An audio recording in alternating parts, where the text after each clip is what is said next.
Hello friends, नमस्कार। स्वागत है आप सभी का आपके अपने प्लेटफॉर्म CPM एजुकेयर पर।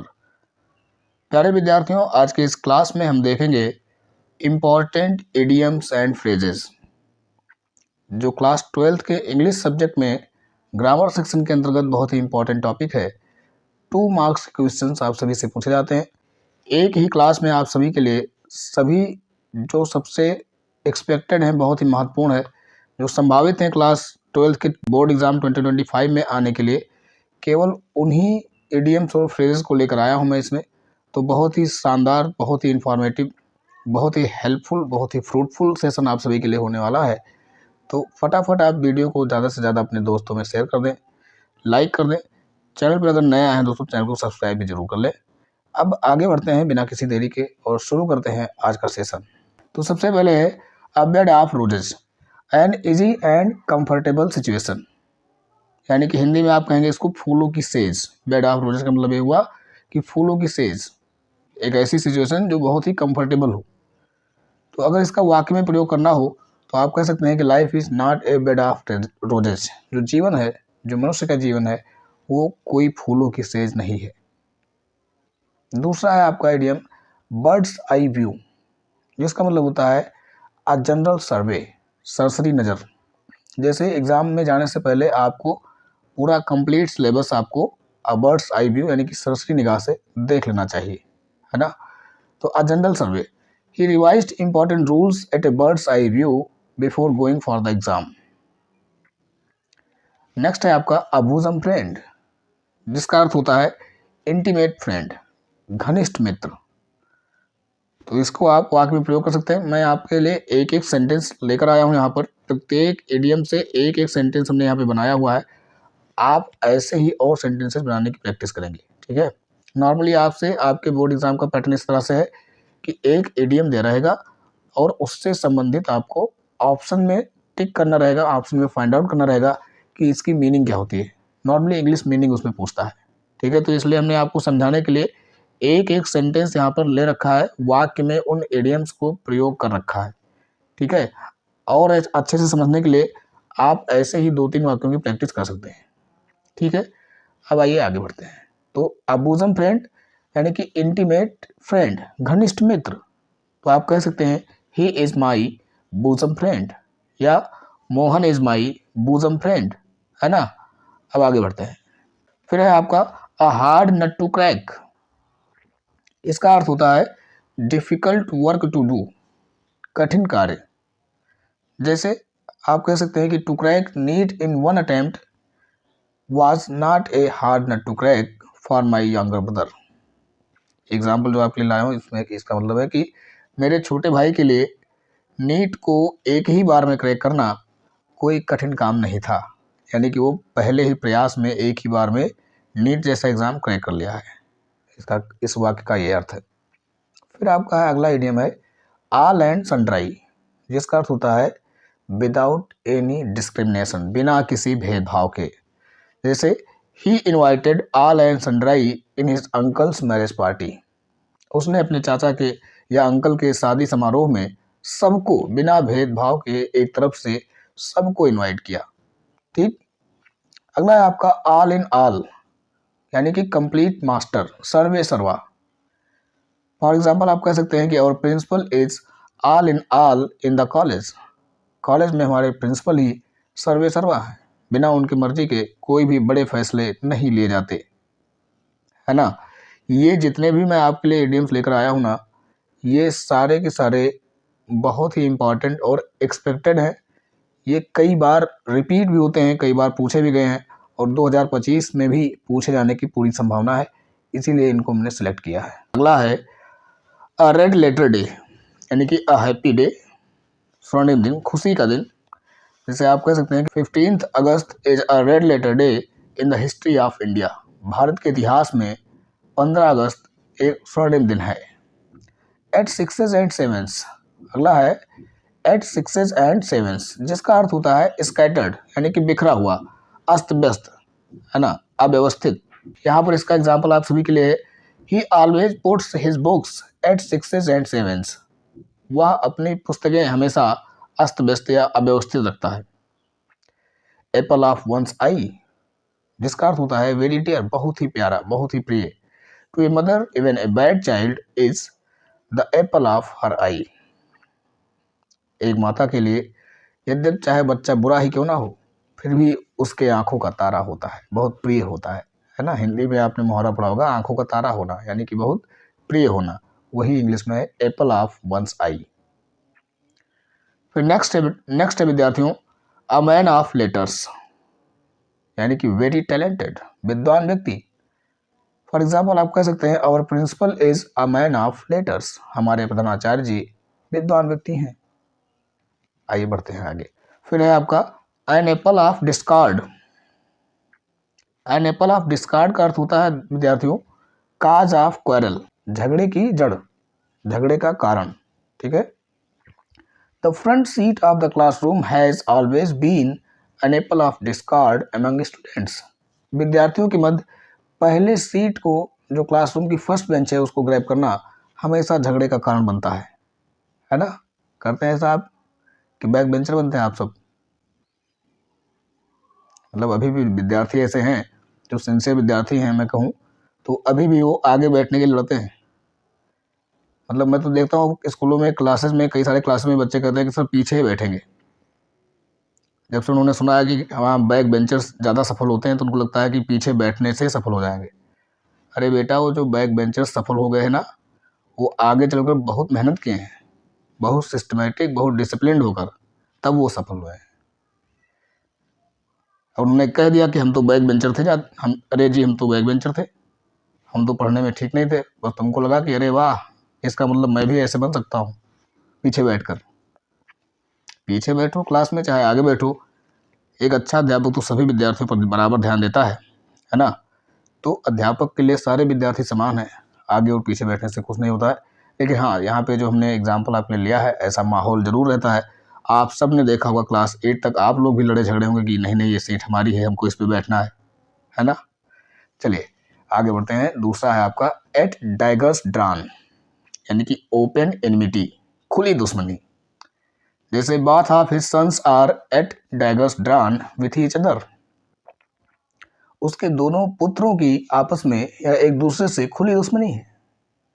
या आप दूसरा एग्जाम्पल ऐसे सोच सकते हैं कि मोहन और सोहन पहले मित्र थे, लेकिन अब उनमें खुली दुश्मनी है। ठीक है। तो Mohan and Sohan were fast friend formerly, but now they are at dagger drawn, है ना। लेकिन अब उनमें खुली दुश्मनी है। एक और आप सभी के लिए इडियम है एट द 11th आवर, यानी कि एट द लास्ट मोमेंट, अंतिम क्षण में, आखिरी समय पर।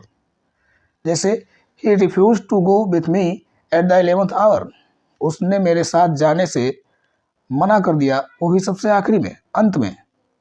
यानी कि कोई आपका दोस्त जो आपके साथ जाने के लिए तैयार था, कहीं भी जाने के लिए, स्कूल जाने के लिए, पार्टी में जाने के लिए, मेला जाने के लिए, है ना, तो वो उसने कहा कि ठीक है भाई चलूँगा आपके साथ। और जब आपने जो है उसको आवाज़ लगाई चलने के लिए, उसके घर के पास पहुँचे, तो उसने मना कर दिया कोई भी बहाना बना के। ठीक, तो बहाना बनाने के लिए भी एक आपका इडियम आएगा, भी आगे बताऊंगा आप सभी को। तो यहाँ पर he refuse to go with me at the 11th hour, यानी कि आखिरी समय में उसने मना कर दिया मेरे साथ जाने से। चलिए आगे बढ़ते हैं। अ रोलिंग स्टोन, यानी कि a person with unstable mind, ऐसा व्यक्ति जिसका माइंड क्या है, स्टेबल नहीं रहता है। A rolling stone can't survive in this situation, यानी कि अस्थिर प्रकृति वाला व्यक्ति इस सिचुएशन में सर्वाइव नहीं कर सकता है। फिर है आपका next affair with friend. Weather का मतलब तो आपका मौसम होता है, फिर माने आप अच्छा समझ सकते हैं, यानी कि अच्छे मौसम का साथी, यानी कि उत्सुक का साथी, यानी कि स्वार्थी मित्र। A selfish friend, you should beware of fair weather friend, आपको स्वार्थी मित्र से सावधान रहना चाहिए। फिर है नेक्स्ट अ लेम एक्सक्यूज, यानी कि झूठा बहाना, फॉल्स एक्सक्यूज। जैसे कई बार आप बहाने बनाते हैं, होमवर्क नहीं पूरा करते हैं तो उसके लिए कि सर बुखार आ गया था, हमारे पेट में दर्द हो रहा था, या कहेंगे कि सर ग्रुप पे मैसेज आया था हमने देखा ही नहीं, हमारे में नेट खत्म हो गया था, रिचार्ज खत्म हो गया था, एक्सेट्रा एक्सेट्रा, है ना, ऐसे बहाने बनाते हैं। ये सब क्या है, लेम एक्सक्यूज। तो don't make a lame excuse, झूठे बहाने मत बनाओ। टू लुक आफ्टर, नेक्स्ट है टू लुक आफ्टर, जिसका अर्थ होता है टू टेक केयर ऑफ, देखभाल करना। After his father death his uncle looked after him, उसके पिता की मृत्यु के बाद उसके अंकल ने उसका देखभाल किया। फिर है आपका by leaps and bounds. By leaps and bounds का मतलब होता है वेरी रैपिडली, बहुत तेजी से। जैसे his wealth is increasing by leaps and bounds, उसकी वेल्थ बहुत तेजी से बढ़ रही है। बाय ऑल मीन्स, जिसका मतलब होता है हर तरह से, किसी भी तरह से, certainly. By all means any way any how भी आप कह सकते हैं, ठीक है। बाय हुक्स आर क्रूक्स, इसी का सिमिलर आपका इडियम है, बाय हुक्स आर क्रूक्स, यानी कि एनी वे एनी हाउ। तो I will help you by all means, हर तरीके से या किसी भी तरह से मैं आपकी सहायता करूंगा। फिर नेक्स्ट है आपका bring to book. Bring to book का मतलब होता है विद्यार्थियों टू पनिश, सजा देना या दंडित करना, ठीक है। The principal brought the naughty students to book, यानी कि प्रधानाचार्य जी ने शरारती बच्चों को दंडित किया। तो ब्रिंग V1 यहाँ पर पास्ट इंडेफिनिट की बात हो रही है, तो सीधी सी बात है कि हम वर्ब की सेकंड फॉर्म का प्रयोग करेंगे। आई होप आप सभी को समझ में आ रहा होगा। दूसरा आपका है बैग एंड बैगेज, जिसका मतलब होता है विथ ऑल बिलोंगिंग्स, यानी कि अपने सभी सामानों के साथ, यानी कि आप कह सकते हैं सीधे सीधे बोरिया बिस्तर समेत। जैसे he has left Kanpur bag and baggage, उसने बोरिया बिस्तर समेत अब कानपुर छोड़ दिया है, ठीक है। आगे बढ़ते हैं। अगला है बीट अबाउट द बुश, जिसका मतलब होता है घुमा फिरा कर बात कहना। To come indirectly to the point, किसी भी पॉइंट पर इनडायरेक्टली आना, पहुंचना, ठीक है। जैसे अगर आप इसको वाक्य में प्रयोग करेंगे तो कह सकते हैं speak clearly don't about the Bush, घुमा फिरा की बात मत करिए, साफ साफ कहिए, ठीक। नेक्स्ट है बाय फिट्स एंड स्टार्ट्स, जिसका अर्थ होता है इरेगुलरली, अनियमित रूप से। अगर वाक्य में प्रयोग करेंगे तो आप कह सकते हैं you should not study bye fits and start otherwise you couldn't complete the syllabus in time, आपको अनियमित रूप से पढ़ाई नहीं करना चाहिए, अन्यथा आप समय से पाठ्यक्रम पूरा नहीं कर पाएंगे। नेक्स्ट है बोन ऑफ कंटेंशन, ये आपका एप्पल ऑफ डिस्कॉर्ड का सिमिलर इडियम है, काज ऑफ डिस्प्यूट या काज ऑफ क्वेरल, झगड़े का कारण, ठीक है। जिससे हम कह सकते हैं Kashmir is a bone of contention between India and Pakistan. Next build castle in the air, यानी कि हवा में किले बनाना, हवाई किले बनाना अर्थात काल्पनिक दुनिया में जीना। मेकिंग ड्रीमी स्कीम्स, हवाई बातें करना। जैसे my friend always builds castle in the air.